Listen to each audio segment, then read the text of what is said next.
IonQ could be building one of the most important pieces of the next AI infrastructure boom. And most investors, I think they're looking at it the wrong way.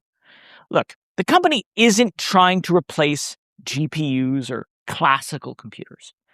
Instead, IonQ is developing quantum processors that might sit beside them and handle the specific problems that today's AI systems struggle with the most. That includes limited training data, rising energy costs, and difficult optimization tasks inside large language models. So the real opportunity may not be a futuristic quantum computer that just takes over everything. It may actually be IonQ becoming the picks and shovels provider for the next stage of AI, supplying specialized quantum brains that make existing systems faster, more accurate, and more efficient. That's why in this video, you're going to learn what IonQ is building, why its hybrid approach could matter for AI, and how that opportunity could affect the stock from here. But before we begin, if you're new to the channel, hello, my name is Rick Orford. I'm a Wall Street Journal bestselling author. I've been trading since 1999, and no, I'm not a financial advisor. That's a good thing, because I'm right here with you, breaking down the numbers so retail investors like us can make smarter, more confident decisions with our money. I want to thank The Motley Fool for sponsoring this video. The Motley Fool is a company that provides investing insight and stock recommendations for investors of all skill sets and risk levels. And you all know how much I love researching new stocks and trying to find the next best investment. So I'm proud to partner with The Motley Fool to bring you 10 stock picks from their popular product, Stock Advisor. Stock Advisor has beaten the market by almost 6 times.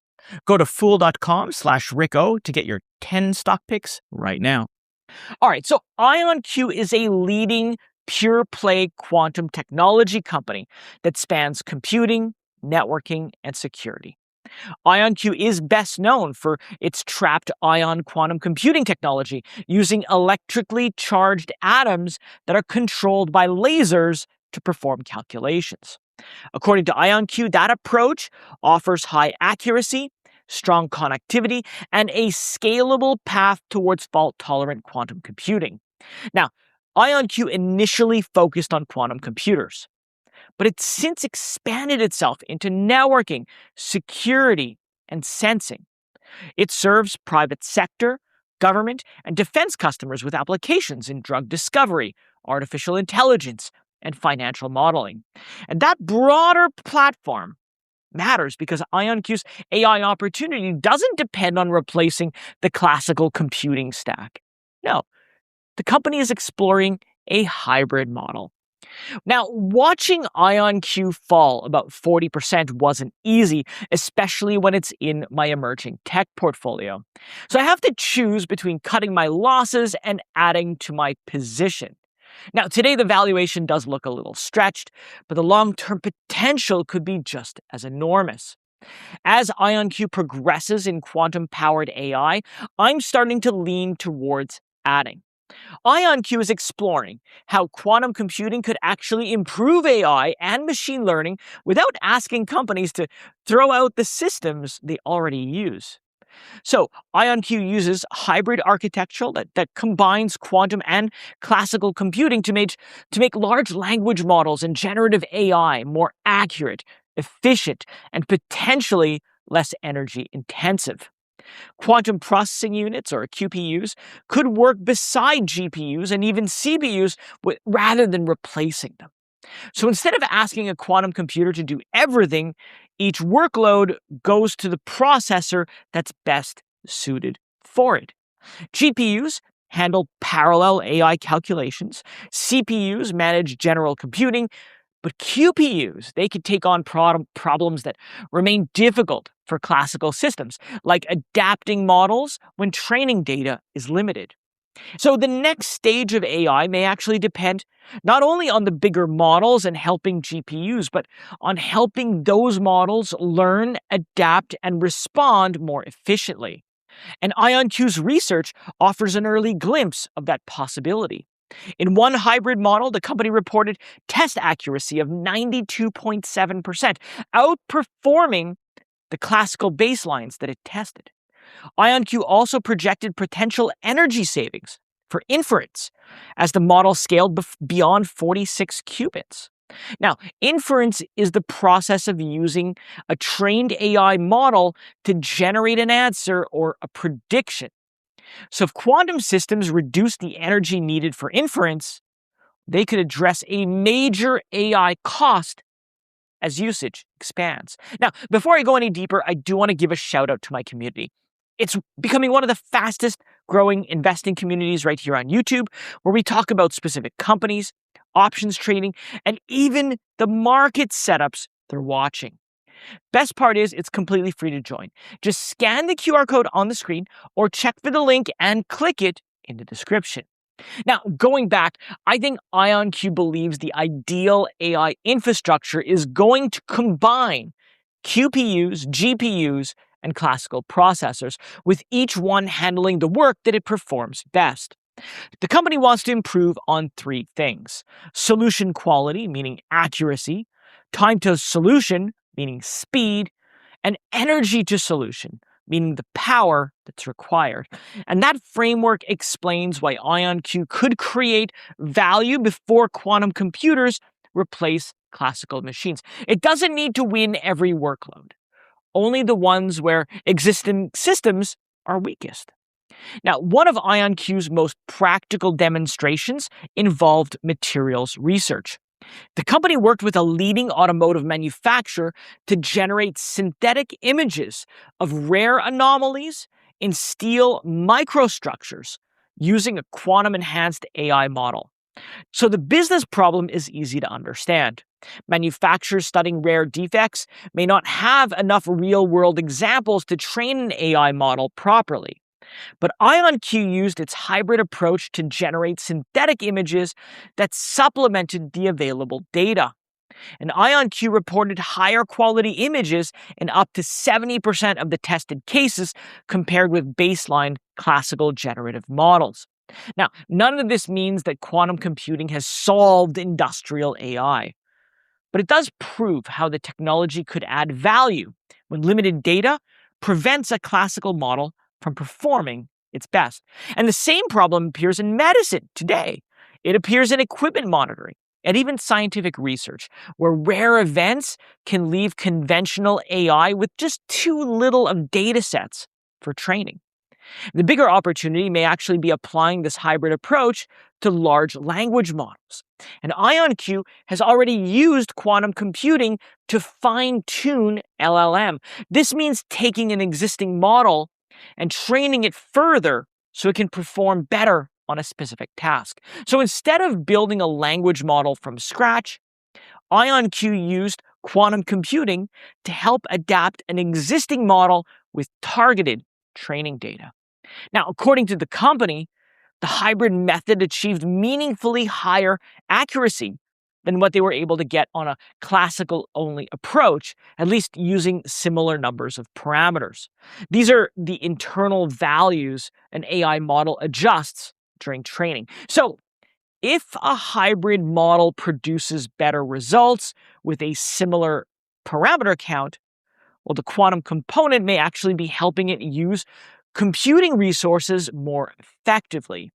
Now, IonQ isn't arguing that quantum computers should replace today's AI infrastructure. No, it sees quantum processors becoming specialized accelerators inside it.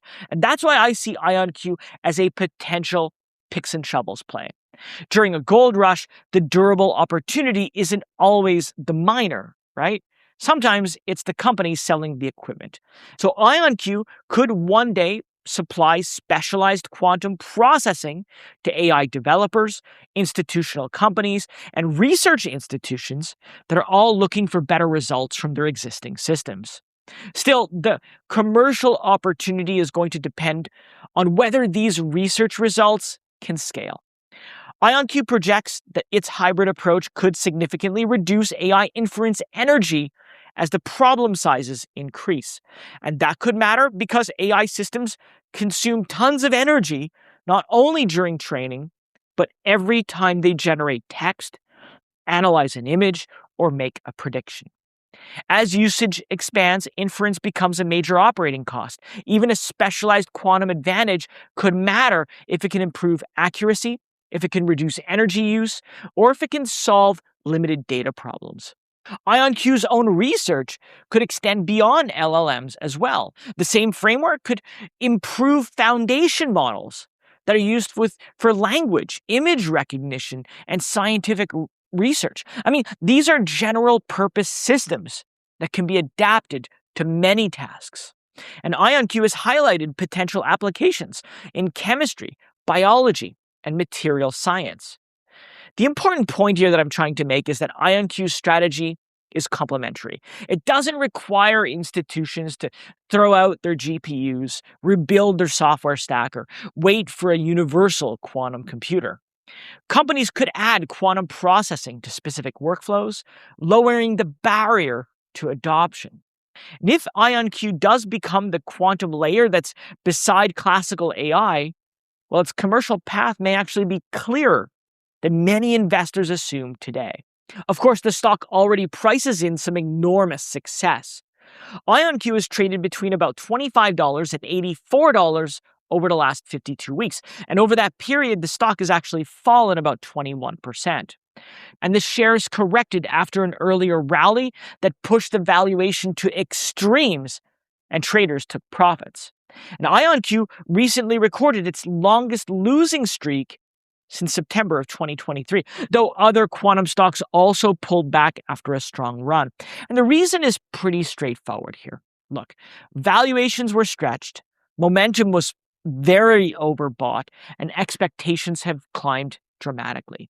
When a stock is priced for extraordinary growth, even a small disappointment can trigger a large drop. And that's what makes IonQ highly sensitive to sentiment. Right now, the stock trades at about 97.3 times sales. That means investors are paying about $97 for every dollar of revenue. And we can see that in the 60-month beta, which is 3.2. In other words, the stock has moved about 3 times as much as the S&P 500 in either direction. So investors today need to be prepared for large swings. Now, if you've been watching IonQ, maybe you like the stock but think it's just too expensive right now, but maybe you'd rather own it 15 or 20% below where it's trading today. Well, if that's the case, check this video up here, because I talk about how you can sell a put option on a stock you want to own and get paid to wait for it to maybe come down to your price. And if it does, you get to buy the stock at a discount, at least from today, and you got paid for taking on the obligation. So going back, IonQ's valuation assumes revenue is going to continue accelerating at an extraordinary pace, and recent results help explain why investors are paying up for that premium. IonQ generated about $130 million in revenue last year, and that was up 202% from the year before. In the first quarter of 2026, revenues surged 755% to $64.7 million. And management then raised its 2026 revenue guidance to between 260 and 270 million. And that would represent an organic revenue growth rate of more than 100%. Those numbers are definitely impressive, but they also create a high bar. Investors are paying an extreme multiple today for years of aggressive growth, but the stock can still fall sharply if growth slows down, commercialization takes longer, or if the market stops paying up for future demand. So is IonQ's hybrid AI opportunity large enough to justify the valuation? Well, the analyst community is sure optimistic. The consensus among 13 analysts, they rate IonQ a strong buy, and it's actually been upgraded from 3 months earlier. The average score is 4.46 out of 5, but the price targets, they suggest there's between 17 and 180% over the last year. Of course, targets aren't why I would own IonQ. The stronger argument is that quantum computing may not need to replace classical computing for IonQ to build a valuable business. Its research suggests that quantum systems could improve AI models that are facing scarce data, high energy requirements, and difficult optimization problems. So customers wouldn't need to replace existing infrastructure. IonQ could just sell a specialized computing layer while GPUs and CPUs continue doing the rest. Of course, adoption is still early, and there's no guarantee that any of this will ever reach commercial scale. But IonQ's work in AI, materials research, and hybrid computing all suggests that quantum technology may one day create value before a fully fault-tolerant universal quantum computer becomes mainstream. If IonQ can scale its platform, commercialize its operations, and become a standard partner in next-generation AI infrastructure, well, it could emerge as a leader in a potentially trillion-dollar industry. That's the bull case. The bear case is that investors are already paying up for years of extraordinary execution. At nearly 100 times sales, IonQ's got very little room for disappointment. So my decision is going to come down to two questions. Can IonQ turn promising hybrid research into repeatable commercial demand? And can it grow fast enough to justify today's price? Well, if you believe IonQ's hybrid approach can reach commercial scale and spread across multiple industries, well, the recent pullback may create an opportunity to build a position. But if you believe the market's already priced in most of that future growth, waiting for a cheaper valuation might be the more disciplined choice. But now I want to turn it over to you. Do you think IonQ can one day become the quantum layer behind the next generation of AI? Or is the stock already pricing in a future that it's just going to take too long to arrive? Well, and before I go, of course, did I get any of this right? Did I forget something? Let me know all of that and more in the comments below. And while you're there, if you found the video helpful, don't forget to like and subscribe because it really does help others find the video. It supports the channel and to make sure that you don't miss out on my next deep dive. Well, that's it for me today. Thank you so much for watching. Hope to see you again here on YouTube or in my community. Bye for now.